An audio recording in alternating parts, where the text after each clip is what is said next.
free. I mean, it could, and I'm sure that'll be a strategy years from now when they're ready to roll with the next one. But such a jumbled mess. We're talking about PS Plus, and now PS4, then the PS5, and the next one, the maybe pull. It's a mess, man.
Ladies and gentlemen, welcome to Spawncast episode 362.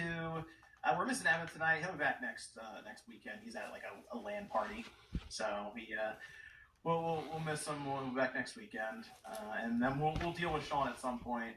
He's off the podcast, so that's just the way it goes. MEG came in strong actually a minute ago. I was like, he's out. Get him out of here. Which sucks, man, because I actually, despite everything that happened, I like him being here, So, but get him out of here. He's in the chat now. Oh, look, he's in the chat. We wrote up a restraining order for a reason, Sean. He's in the chat, but he won't come on the cast. I see how it is. That's fine, buddy. I'll take care of it. I got this. No worries. People think he got kicked off because he was getting like canceled or I don't know, something was happening to him on Twitter. People thought he got kicked off. It's like now it's WrestleMania weekend. Sean's not showing up. I'm sorry, Sean's not showing up on WrestleMania weekend. Because he doctored a tweet. Yeah, that was so funny. He got community noted. That was crazy. I had to point that out. I was like, yo, Sean, community noted is wild. That was funny though. Oh man, he sent a message like, yeah, community noted. That was great. That was achievement unlock right there, man. Yeah. It's done. We'll see when Sean returns. But WrestleMania weekend, I mean, he said he was in his underwear in his bed at 1 in the afternoon. So I don't know if he's gonna show up on a podcast. So Then his grandma came over. Yes. So we'll see him. We'll see him at some point, I'm sure.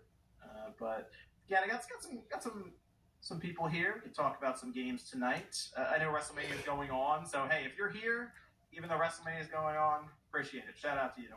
It's I'm sure it's very exciting right now based on what's happening online, all the trending stuff. So people seem to be having a good time with it. And I know it's 2 nights, so it's tonight and then it's also tomorrow night.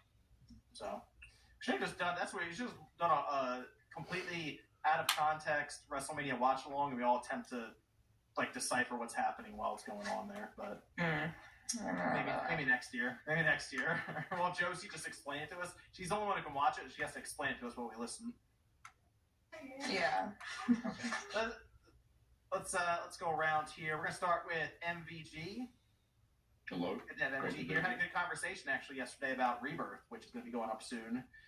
We had 2 videos. We had one non-spoiler and one full-on spoiler. Talk about the ending, everything. And I had to search for a bit actually to find somebody who also beat Rebirth. Although MVG beat it a lot faster than I did. So, but it was a good conversation. It'll be up on the network here pretty soon.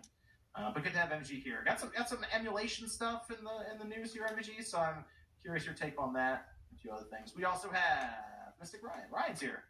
Hello, thank you for having me. Your cat's up on the table. Yeah, as she often likes to explore and run the place. Good to have Ryan here. Did a video on it was like a PlayStation bus. That was I thought thumbnail.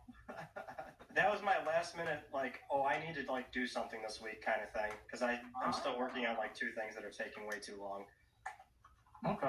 Well, I mean, I was interested. I hadn't seen that. I guess it went up, and someone's trying to sell it for way too much money. So, and that was just me being silly. The thing looked kind of gross. So I don't know if I'd spend that much money on it, but yeah, I mean, it's interesting. I remember those buses going around, but when they were really doing it, to where you could try the things out on the bus. Yeah. But hey, if you want, you could get it, drop it in your backyard. There you go. We also have Josie with us tonight. Yep. Happy to be here. Yes. Good to have Josie here. And then, of course, we have OJ holding up the pre-show. Oh, good to be here. Good to have OJ here. So, like I said, we have a bunch of stuff to go over tonight. There is rumors around a PlayStation Showcase that I don't think is going to shock anyone, but I did want to touch on that. Of course, with Ryan here as well, who can maybe give us some insight as to what we should be expecting with that one. We also had Xbox. Xbox just constantly getting beaten down, I swear. Xbox... some controversy over their upcoming release, but I do have to ask the question, how big of a deal is it really? Apple approving emulators on the iOS store, which at first it didn't read like a big deal, but I really thought about it. That is kind of a big deal. And then this is the week where the 3DS and the Wii U get shut down, and there's some really weird stuff happening this week from the Wii U, and I almost feel like people are misremembering exactly what that time period was, but we'll that tweet. we'll get to that one. I must have been in some other timeline. Tweets, not just one tweets. People just making stuff up. I don't know. Murrah must have gotten a hold of that timeline. But we'll go over that one as well. But of course, I do want to remind everyone we do have the Spawncast Network where we're posting up we'll have our Rebirth discussion here pretty soon. Josie, you had Game and Talk last week. Yes, it was great. Yeah, how'd Yes. that go anyway? Can you fill me in on that? Yeah, we just talked about our top 20 retro games. We all collectively made a list together because there's not a lot going on in Nintendo right now. So that was super cool. And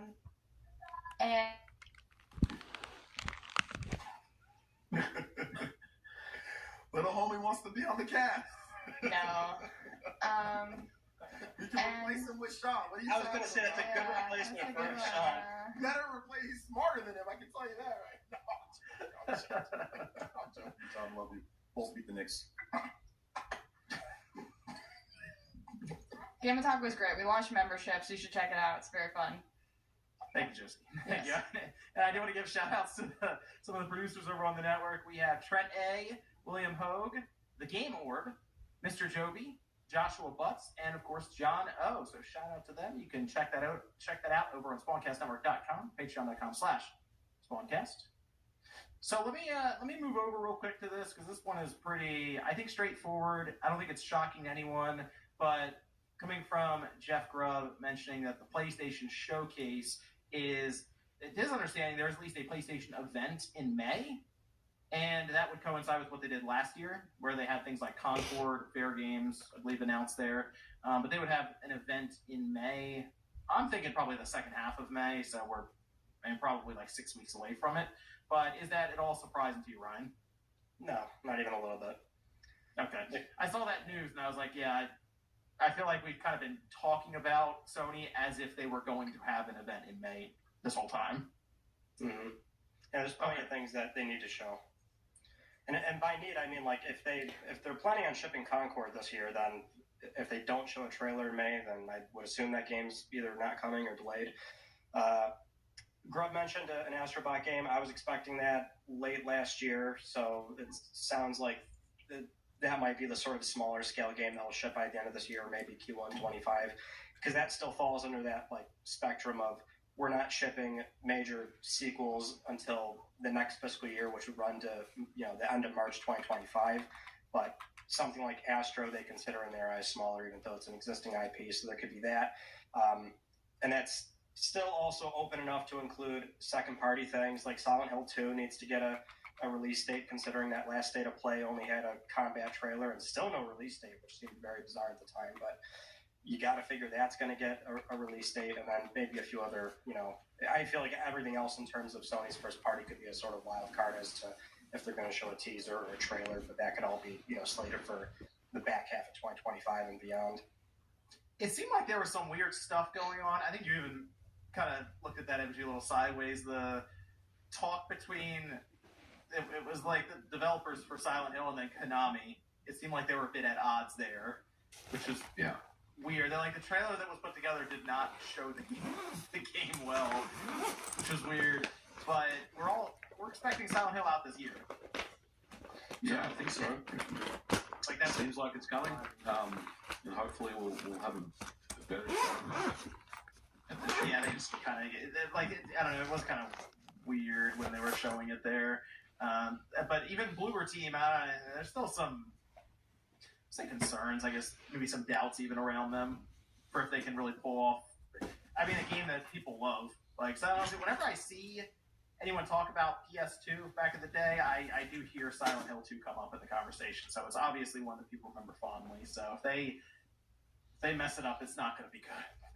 I mean, it already kind of, I don't want to pass judgment on something that we haven't played or seen yet, but like the second the first trailer came out, like a lot of the Silent Hill community was already like, nope, like I'm out.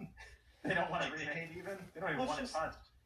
And I mean, maybe there's something to be said about revitalizing the combat, but like the certain ambiance and appearance of the characters and the setting, and the thing right is, away, everyone kind of checked out immediately. The thing is, though, Silent Hill was never renowned for its combat. It's pretty clunky. The original game is like you've got this stick and you just kind of whack it, right, until you get some better upgrades. Like, I don't feel like the combat is really the focal point of what Silent Hill is. And while I do agree that the combat didn't show very well in those initial trailers that we saw, I think people are really kind of hung up on the combat stuff versus just a good remake of the original story. So, look, I'm not saying it's going to be good or it's going to be bad. I do think it needs to have a better presentation to kind of impress people a little more than the last showing. But I don't know, man. Like, I feel like Silent Hill was never really about the combat, and people are so hung up on why it didn't look very good this time around. You know, I was also thinking. Okay, so Silent Hill should be there. It also got a rating. We're pretty much expecting that release date to show up then in May. Metal Gear, that's supposed to also come out this year. So I mean, I know that's multi-platform, but like Sony seems to be kind of putting it like with their PlayStation alongside it, like Microsoft's trying as well with their Xbox. But that'll be a big one, even to show at that showcase or state of play. But you mentioned Concord. Here's the thing with that, Ryan. You know, I know Helldivers 2 kind of caught Sony by like surprise a bit with how successful it's been. The one issue or concern I would have had for Sony with all these live service initiatives is if they have one that really takes off, and then you start pushing more of them out the door, it does kind of have that feeling of trying to pull the player in a bunch of different directions. I always wonder if Concord could wait a little longer, just because Helldivers 2, just the content keeps coming out for it too. It's very consistent right now. I don't know. I wouldn't put too much weight in that, if only because they're pretty diversified in the kinds of live service games that we're expecting out of them. Concord's going to be a first-person sci-fi shooter, which at least for PlayStation, that's a little bit interesting in that we haven't had a traditional first-party FPS sci-fi game since Killzone Shadowfall on PS4 back in 2013. So, and Sony historically just doesn't really care about that sort of thing. They'll line things up right next to each other, even if there is this, idea that maybe there's like a cannibalization or mind share being stolen away. They just they'll ship things right near each other. Like 2020, we had Tsushima and Last of Us Part 2 back to back. Helldivers 2 shipped with Foam Stars for PS Plus Essential, and some people, thought that was like kind of a non-decision at the time. But they just, if it's ready, they put it out there. So if Concord's ready, I think they'll put it out. Anyone still playing Foam Stars? No, you just remind me that it even exists. Played the tutorial in one match. That was it. Yeah, that's about how it was for me. It's like, I think I'm good. I was about to say, the gameplay was just not there. I thought people liked the beta. No. I didn't play the beta. Okay, no, I didn't play the beta. I don't even know what you do in that game, man. Like, none of it makes any sense. I played the beta, and there was certain people that were trying to pull East with it on Twitter and stuff, and I think that's where where you guys was like putting up like clips and stuff like that. But then like when you actually play the game yourself, it doesn't even make sense when you play it. Like it's hard to see. People are like clipping things and cutting together certain trailers, like trying to like work for Square Enix when it comes down to it or something. I don't know. But yeah, it's Foam Stars. I mean, I don't think anybody cares really, right? Like, I just forgot about it already. I feel like I don't remember too well, but you don't get damaged if you get hit, like, if you're in the other player's foam, right? That was, like, a weird... No, you just move slower. You move way slower, and I think you're more susceptible to damage, too. Okay, but you have to be directly shot. I feel like they just missed the point of Splatoon. They have to cover you in foam, and then when you're covered, the person has to roll in and hit you with their surfboard or whatever. Right. And you fly to the wall and you explode. That's how you basically knock someone out. So you have to like really put yourself in danger to get kills, right? Like you have to go over there and like run right into them, which was just. I just didn't like the reload. I didn't like the reloading in the game. That was really my big hang up because it just paused the action. Well, it was a hero. Like it's like the hero shooter thing, right? Like it's tied to weapons are tied to a certain character, so you can't like customize and mix and match in that type of way. I also think people got pissed off with the microtransactions, like the whole. Even though it was all optional, there's plenty of stuff that you can get in the game. Like there was like crazy microtransactions. Some more expensive, yeah. Yeah. What the hell's that? Ryan, you mentioned Astrobot. Mm-hmm. It's not VR, right? Like it's going to be its own 3D platformer. I would assume it might be like a 2D and VR thing. Oh man. Well, that's the best way to do it, right? I mean, that's something for even PS2 owners. You don't want to lock it to PSVR 2. I mean, No. And I think it would be great to have like for Sony to test the field with like a more premium Astrobot game that everyone can play, since it really hasn't had the chance to do that. Free to play on PS5 for every console shipped, which gave the IP so much exposure. Initially, it was part of the PlayStation camera on PS4 launch day, which nobody got the chance to play. Then restoration for PSVR, nobody had the